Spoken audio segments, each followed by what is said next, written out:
Ontem, no Obelisco, em São Paulo, no local em que milhares de jovens foram enterrados, jovens que morreram na Revolução Constitucionalista de 1932, houve a decisão. Houve um evento nosso em que transmitimos um filme, mas houve a decisão.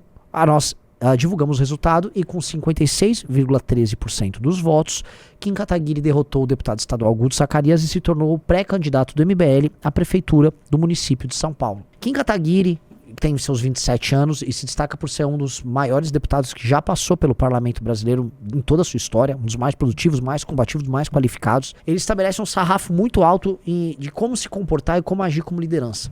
Ele é um cara que não se curvou à campanha fácil do bolsonarismo, que basicamente era puxe saco do Bolsonaro que você vai longe. Ele basicamente não aceitou ser um capacho de qualquer tipo de liderança que aparecesse, exercendo sempre uma posição crítica independente que cobrou caro dele em termos eleitorais, algo que ele já recuperou nesses primeiros 6 meses de novo mandato após reeleito deputado, tá? O evento foi sensacional, não falo apenas como um evento, mas a construção política de um debate sério que houve entre Guto e Kim, a disputa amigável entre duas figuras do mesmo movimento, uma votação limpa, muito fácil, feito com o login que vocês já têm dentro do Clube MBL, a participação ativa de todos os nossos membros e quem pudesse participar fez. Tá? A votação muito expressiva, na casa dos 10 mil votos, tudo isso qualificou algo muito novo. O Movimento Brasil Livre é um movimento, é um grupo que faz as coisas de um jeito diferente e faz questão de fazer as coisas de um jeito diferente, né? Quando você pega as imagens do nosso evento de ontem e você compara, por exemplo, com aquela galera na frente dos quartéis, com todo respeito às senhoras e senhores de idade que estavam na frente dos quartéis, é esteticamente diferente o que um propõe.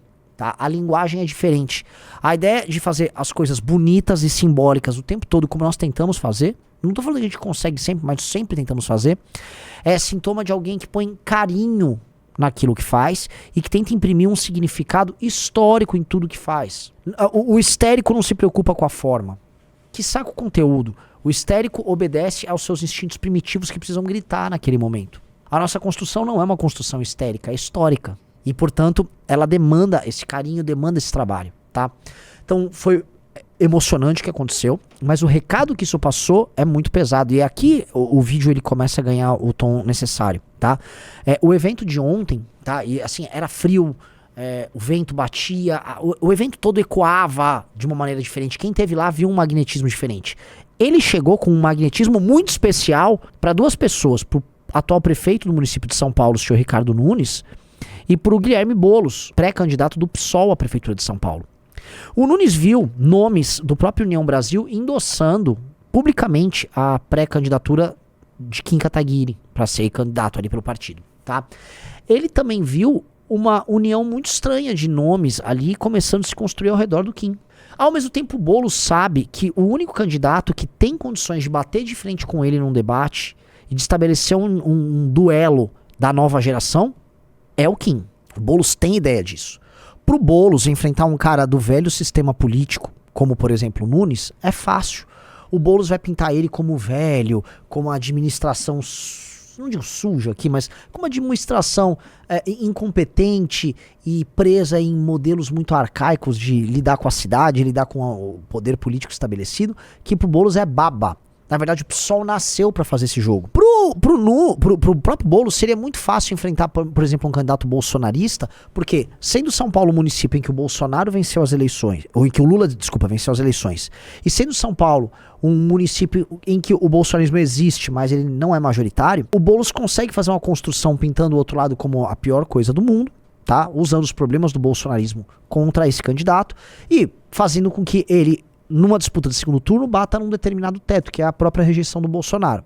E lembremos bem, por mais que o Lula vai ter que arcar com os próprios problemas dele, e isso vai repercutir nas eleições de 2024, o Bolsonaro ainda tem, só em âmbito eleitoral, 15 ações para ser julgados, tá? Fora todas as outras, vamos dizer, as outras implicações jurídicas que haverão das ações que foram protocoladas contra ele e desdobramentos e vazamentos que vamos ter por conta da questão do dia 8. Ou seja, o Bolsonaro e o bolsonarismo vão chegar muito machucados na eleição de 2024. Não é o caso do Kim, tá? O Kim não é um cara que endossou o Bolsonaro, bateu o Bolsonaro quando foi necessário, foi oposição ao Bolsonaro e mesmo assim votou. Quando vinha coisas decentes aí do governo Bolsonaro, o Kim votava favoravelmente. O Kim nunca teve esse problema Tá? Então o Kim ele não vai ser obrigado a ficar endossando nada que venha do bolsonarismo, mesmo sendo o único candidato à direita e um candidato que, creio eu, vai acabar levando, caso seja candidato, caso essa pré-candidatura seja efetiva através de uma candidatura, num nome natural ali para fazer esse enfrentamento. Tá?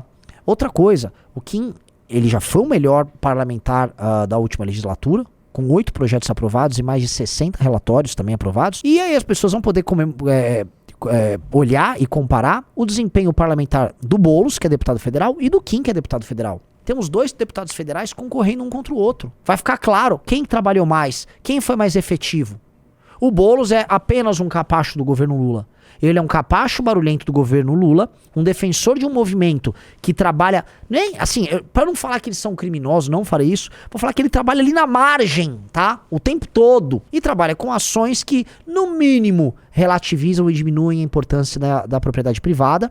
E, se eu for citar aqui, não vou, né? Não farei acusações, mas, sendo bem claro, movimentos que cuja escolha das suas ocupações, coloco ocupações em aspas aqui, tá? Parecem fazer sentido para algo chamado especulação imobiliária, tá? E esse é o ponto que eu quero chegar, né? Até que ponto certa máquina de negócios que existe aqui no nosso município, aqui em São Paulo, não é alimentada também por ocupações e invasões, tá? Até que ponto não há uma ação coordenada envolvendo sacerdotes no centro de São Paulo, movimentos de ocupação e planos de reconstrução do centro de São Paulo? A gente sabe muito bem como é que é a mentalidade do Guilherme Boulos. Esse cara não dá ponto sem nó. Volto a colocar aqui, nunca foi pobre. Nunca foi pobre. Nunca foi pobre e faz uma imagenzinha de um cara, eu moro no Campo Limpo, sendo que é um cara cuja família sempre foi dos bairros mais ricos de São Paulo. É um cara que tem o linguajar de alguém rico, que lida com um partido político que é financiado pelas famílias mais ricas do Brasil e que, novamente, vou colocar aqui, gosta do que é bom e do melhor e não engana ninguém. Tá? Kim Kataguiri é o único que pode fazer o enfrentamento desse cara. Por mais que o Ricardo Nunes, que é o atual prefeito de São Paulo, veja Bolsonaro como um possível aliado, Bolsonaro não é capaz de fazer mágica. Além de Bolsonaro estar num processo franco de decadência, vamos lembrar que em 2020, ano em que Bolsonaro ainda é presidente da República, o seu candidato do centrão ungido era Celso Russomano e Bolsonaro não foi capaz de fazer muita mágica. Russomano teve a mesma votação de Arthur Duval. Arthur que não concorria com apoio de ninguém para um partido nanico, sem tempo de TV, sem dinheiro, e que obteve ali seus 10%. Então, meus amigos, o jogo está completamente aberto. A única diferença é que alguém está fazendo as coisas de uma maneira diferente. E esse alguém se chama Movimento Brasil Livre. As coisas conosco são sempre feitas de uma maneira diferente, a ponto de surpreender a imprensa, analistas políticos e figuras da própria política. A última vez que a gente ouviu falar em prévia foi dentro de um partido chamado Partido da Social Democracia Brasileira, PSDB. E as prévias deles foram um desastre total, completo e restrito. O partido implodiu durante as prévias e nem candidatos sequer eles tiveram no final do dia. Ou seja, foi um vexame total, tá? E não é o nosso caso, pelo contrário, o Guto e Kim, não é que, eles se compuseram no final, não. O Kim ganhou, o Guto continua amigo do Kim Kataguiri, amigo de estarmos juntos nos nossos grupos de WhatsApp, dando risada, fazendo piada como nós sempre fazemos, viajando juntos, comemorando juntos, jogando videogame juntos, fazendo todas as coisas que nós fazemos como amigos, tá? E nada derruba a nossa amizade, nada derruba a nossa união, nada derruba os valores que nós acreditamos. E este tipo de trampo, meu amigo, é imparável, tá? O trabalho que nós estamos fazendo é diferente, os adversários acordaram pro problema, e nós acordamos para a solução. Se inscreva-se. Se não bater essa meta de inscritos, eu vou ter que renunciar ao mandato, que eu assinei um contrato aqui, então eu preciso que vocês se inscrevam e a gente bata a meta de inscritos, tá bom? Mas tudo bem também, se vocês quiserem que eu renuncie, depois dá uma olhada lá quem é meu suplente. Um abraço.